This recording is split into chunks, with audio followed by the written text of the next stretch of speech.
Something absolutely massive is happening in Thailand. We're talking trillions of baht pouring into these giant mega projects that, when you first look at them, seem totally disconnected. But are they? In this explainer, we're going to put the jigsaw puzzle together and show you the one hidden key that connects everything. Okay, let's get right into it. So first you hear these whispers of a world-class Disneyland-style theme park. Then boom, plans for a colossal 80,000-seat international stadium. And if that wasn't enough, there's a blueprint for an entirely new multi-trillion-baht smart city, basically a Bangkok 2.0. Now these sound like separate, incredible dreams, right? But what if I told you they're actually all just carefully chosen pieces of a much, much bigger game? So what's the real story here? How does a family theme park have anything to do with a high-tech business capital? That's the big mystery we're going to solve today. We are going to connect the dots and reveal the brilliant and kind of risky logic that's holding this entire vision together. All right, let's start with the flashiest piece of the puzzle, these massive entertainment magnets designed to pull in millions and millions of people. Now, this is where it gets really interesting. There was a huge policy shift. The first idea was for an entertainment complex, which, let's be honest, is government speak for a resort with a casino. But that plan got put on hold for a very strategic reason. Why? Because global brands like Disney have a strict hard and fast rule. They do not build near casinos. So, by hitting pause on the casino, the government made a calculated bet to attract a much bigger fish. So, the new vision has these two core magnets. First, a world-class theme park on a gigantic piece of land. And second, a new 80,000-seat stadium for huge international sporting events and concerts. The goal here isn't just tourism. It's about creating a massive, non-stop flow of people, especially on weekends and holidays. Just remember that point. It's going to be absolutely crucial later on. Okay, let's move on to the next piece and see how this all builds.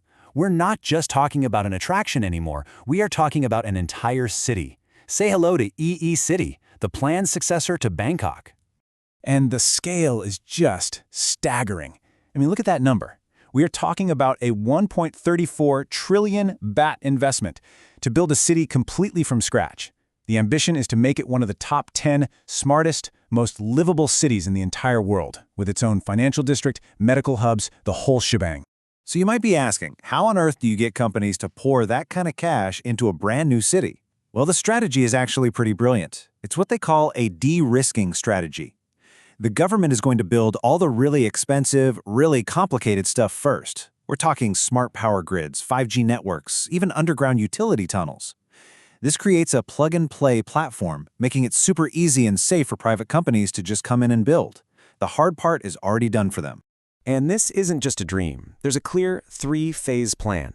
The first phase, which is happening right now, is all about getting that core infrastructure built. After that, the commercial zones move in, with the end goal of being a fully operational smart city by 2037, creating over 200,000 high-skilled jobs in the process.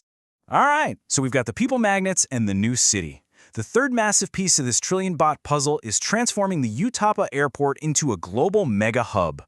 And this is not just an expansion. The plan is to create an Aerotropolis. So what does that mean?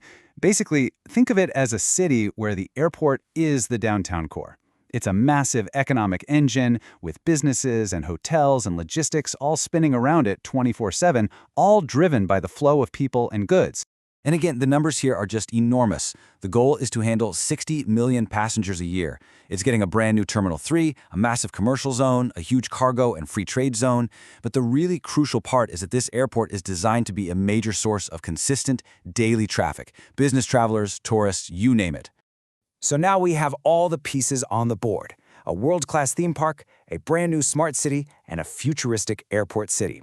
It's time to reveal the one critical piece that locks them all together. So what on earth could be the common thread here? I mean, what links these three wildly different, multi-billion-dollar projects? The answer is way simpler, and honestly, way more brilliant than you might think. It's the high-speed rail line. This is the backbone. This is the central nervous system of the entire strategy. Every single one of those other projects is, in some way, designed to serve this one thing. To get why, you have to understand one key concept: financial viability. You see, high-speed trains are incredibly expensive to build and to run. To be successful, they need a massive, consistent number of people riding them, not just during the morning commute, but all day, every day, all week. Without that, they just become giant money pits.